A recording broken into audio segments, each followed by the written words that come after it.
Hola, mi nombre es Daniela Crespo y junto con mi equipo somos estudiantes de la Universidad Yacambú en la cátedra de Antropología, Sociedad y Psicología, dictada por la antropóloga Mercedes Torres. En este caso vamos a hablar sobre los idiomas. En mi caso voy a hablar sobre el origen de los idiomas, mi compañera Rosana va a hablar sobre la lingüística, mi compañera Ana va a hablar sobre la fonética y mi compañera Glendis va a hablar sobre la antropología lingüística. El origen de los idiomas. La capacidad de hablar es una de las facultades que nos diferencia de los demás animales. Hay mamíferos y aves que se comunican mediante un idioma, hecho con sonidos. Pero el lenguaje humano es mucho más rico y está altamente desarrollado. El problema del origen del lenguaje se refiere a la adquisición de la capacidad lingüística de los homínidos que derivó en la evolución del lenguaje humano, con la estructura y forma actual que presentan las diferentes lenguas naturales. De acuerdo a la hipótesis homogenética, todas las lenguas humanas derivan de una lengua ancestral, que debió aparecer antes de la salida de los Homo sapiens de África. La hipótesis poligenética sostiene que los seres humanos tenían una capacidad de lenguaje y que esta apareció en diferentes grupos de humanos más o menos por la misma época. Antes de continuar, recordemos la diferencia básica entre el lenguaje e idioma.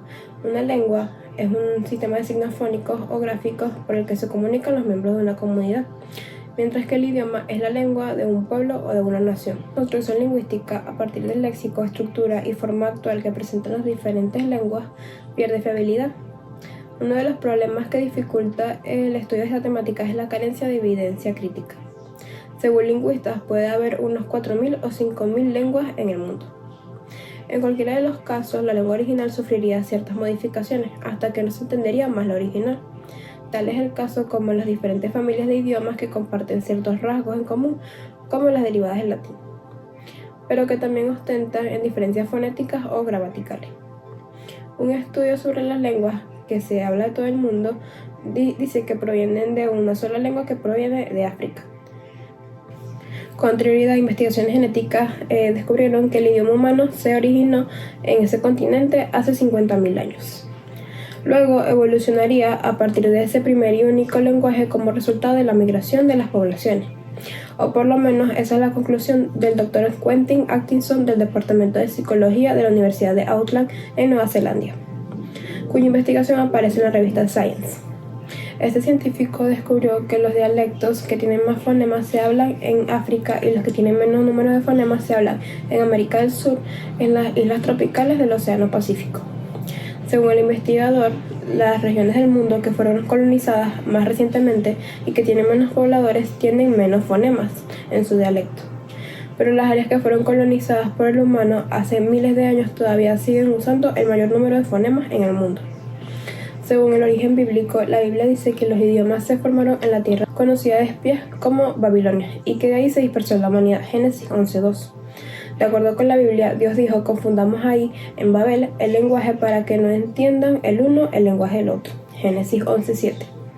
En obreros dejaron de edificar la ciudad de Babel y se esparcieron por toda la superficie de la tierra. Génesis 11:8-9. La Biblia no dice que todos los idiomas modernos hayan evolucionado de una lengua madre.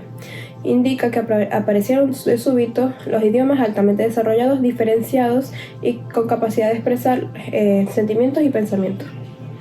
Gracias a que hablan el mismo idioma, los seres humanos tenían la capacidad de coordinar sus esfuerzos, pero la confusión de las lenguas en Babel limitó esa capacidad.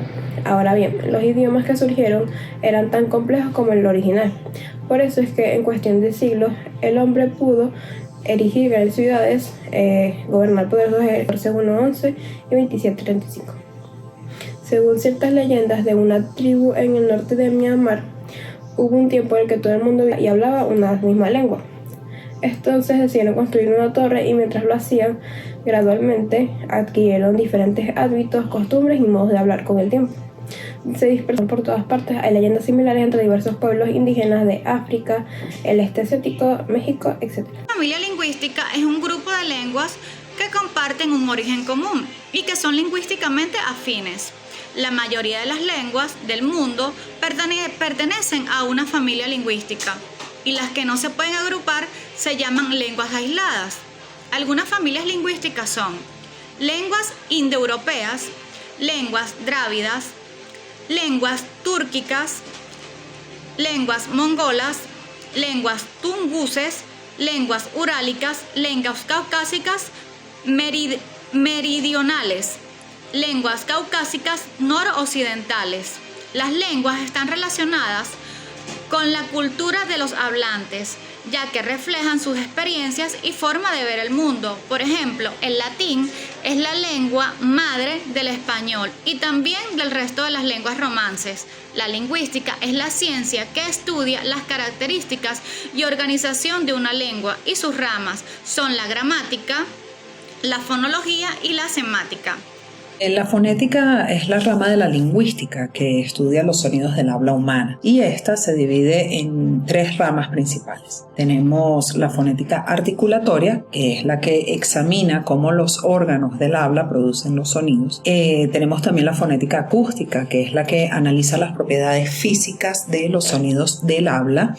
Y tenemos la fonética auditiva, que es la que estudia cómo los sonidos son percibidos por el oído humano. Los idiomas tienen una relación bastante estrecha con la cultura. El idioma hay que entenderlo no únicamente como un medio de comunicación, sino como un reflejo de la cultura de cada pueblo. Las estructuras lingüísticas, los sonidos, las expresiones idiomáticas, están profundamente ligadas a la historia, las tradiciones y los valores que pueda tener una comunidad. Por ejemplo, el idioma inglés es hablado en países como Estados Unidos, el Reino Unido, Canadá, Australia, Nueva Zelanda. En Estados Unidos, por ejemplo, el inglés ha evolucionado con influencias de muchas otras lenguas debido a la inmigración. Por ejemplo, melting pot se le llama a este fenómeno y es como traducido al español como una mezcolanza, y se refleja en la riqueza y en la diversidad que existe en el inglés estadounidense. Por ejemplo, en Estados Unidos pudiéramos describir o pudiéramos decir una frase como in the United States, people often greet each other with a friendly "Hi, how are you?" This casual approach to greetings reflects the generally informal nature of American society. Esto lo que quiere decir es que en los Estados Unidos las personas normalmente se saludan de una manera amistosa, con un "Hi, how are you?", "Hola, ¿cómo estás? ¿Qué tal?". Y es un acercamiento casual.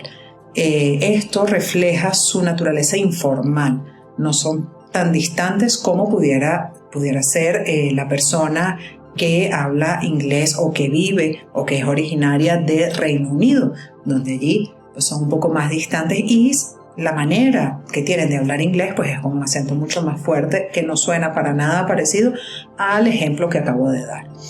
También pasa lo mismo con el portugués. El portugués es un idioma hablado en Portugal, Brasil, Angola, Mozambique, Cabo Verde, bueno, en tantos otros lugares, Timor Oriental. Y sucede exactamente lo mismo que con el inglés. Está el portugués de Portugal, que es un portugués un poco más fuerte, más serio, más distante, y está el portugués de Brasil, que es un portugués conocido por ese ritmo y esa musicalidad que tiene el idioma, a través de la cual se refleja la alegría y la calidez del pueblo brasilero y de su cultura. Eso se debe a las influencias africanas y a las influencias indígenas, y el vocabulario del brasilero pues se ha enriquecido y se ha convertido en esa pronunciación rítmica de la cual hablaba anteriormente. Para describir esta cultura, pero en portugués, diríamos: no Brasil as pessoas costumam se cumprimentar com abraço caloroso ou beijo na bochecha, mostrando a proximidade e afetividade nas relações sociais. Por supuesto, mi acento no es brasilero, mi acento es de Portugal, por lo tanto es un acento más serio, y eso se refleja también en mi personalidad y en mi manera de pronunciar. El mismo idioma se presta para eso. Entonces, en conclusión, podemos decir que el idioma y la cultura pues están estrechamente ligados. Lo mismo pasa con el español. No es lo mismo nuestro español que el español de España o el español de México. Cada uno pues tiene su se apega a su cultura y tiene sus variaciones. También existen los procesos neuronales y el desarrollo del habla en todo lo que tiene que ver la fonética.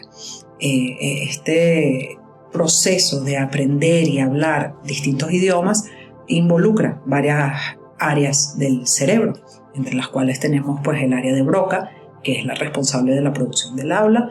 Tenemos el área de Wernicke, que es la encargada de la comprensión del lenguaje. También tenemos la corteza motora primaria, que es la que controla los movimientos necesarios para que podamos hablar. Es importante tomar en cuenta que hablar no viene solamente no está solamente en la boca, sino que hay una serie de músculos, hay toda una musculatura en nuestro rostro que nos permite pronunciar correctamente en el idioma que hablamos o en los idiomas que hablamos. Pero para llegar a una pronunciación correcta, pues hay que entrenar esos músculos y esos movimientos. Ahí también tenemos la neuroplasticidad, que es básicamente lo mismo, pero en el cerebro. Es la capacidad del cerebro para reorganizarse y adaptarse al aprendizaje de nuevos idiomas. Y esto también es importante en la infancia. Es bien sabido, como decía anteriormente, que la personalidad de un individuo y el idioma están estrechamente ligados, el idioma que habla. La forma en la que hablamos puede influir en nuestra personalidad y viceversa. Por ejemplo, en mi caso, que hablo 5 idiomas, puedo decir que sí es cierto que tengo una manera de expresarme en un idioma y una manera de expresarme distinta en otro idioma, porque la personalidad sí se ve afectada por las palabras. De hecho, algunos estudios sugieren que las personas pueden mostrar estos distintos rasgos de personalidad dependiendo del idioma en el que se estén expresando. Por ejemplo, yo podría ser más formal y reservada en portugués, pero más expresiva y más apasionada, si se quiere, en italiano, que es un idioma pues más, se presta más para eso. Y esto está relacionado con el efecto de marcos culturales, que son las normas y las expectativas culturales asociadas a cada idioma. También esto está relacionado con la codificación emocional. Los idiomas pueden tener diferentes capacidades para expresar emociones y estados de ánimo. Algunos ejemplos para que se vea esta diferencia. No es lo mismo decir en inglés, Hi, my name is Julia, I am a psychologist student, que decir en portugués, Olá, o meu nome é Julia e eu sou uma estudante de psicología. Dije lo mismo en 2 idiomas. Hola, mi nombre es Julia y soy estudiante de psicología. Sin embargo, en los 2 hay una diferencia. Hola, mi nombre es Glendis Campos y me corresponde hablar sobre la antropología lingüística. Ella examina las relaciones entre el lenguaje, la cultura y la sociedad. Es considerada el lenguaje como una forma de acción social, es decir, exploran creencias, relaciones e identidades culturales como medio de expresión y práctica expresiva. Configura la mayoría de los aspectos de la experiencia humana, desde los pronombres hasta la retórica política que escuchamos. Dado que influyen mutuamente la cultura y el lenguaje, los antropólogos analizan formas gramaticales y las prácticas comunicativas para comprender cómo el lenguaje moldea los pensamientos. La forma en que las personas lo utilizan en contextos cotidianos también influyen significativamente en la creatividad, la percepción y la cognición. A través de una amplia gama de temas, pero lo que une a estos estudios es el reconocimiento de que la comunicación tiene múltiples funciones y aspectos como orales, escritos y de signos. Le interesa sobre todo las funciones de referenciales, es decir, funciones que revelan cómo el lenguaje genera significado para organizar culturalmente en géneros como folclore, el mito, el humor, la oratoria, narrativa entre otros.